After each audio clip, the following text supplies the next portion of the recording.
Welcome to the Genius Factory. Enjoy the video. You'll start by getting both devices ready and turning on Bluetooth. Put your AirPods in the case and open the lid. Press and hold the pairing button until the LED flashes. On your Android, go to Settings and enable Bluetooth so it's actively scanning. Make sure the smartwatch is powered on and unlocked. If it has a pairing mode, enable it now. Once both advertise themselves, move to the next step to link the watch and AirPods through Android's device list. You'll now connect the AirPods to your Android first, because the watch typically uses the phone's audio routing.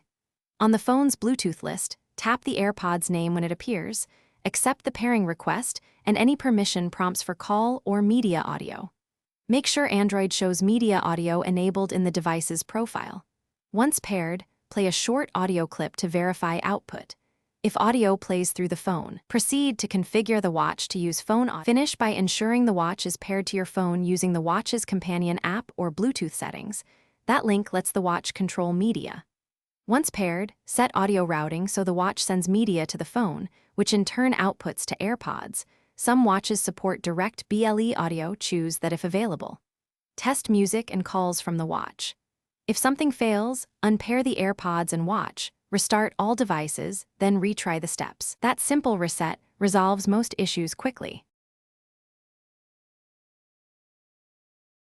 Thanks for watching. If you found this helpful, don't forget to like and subscribe.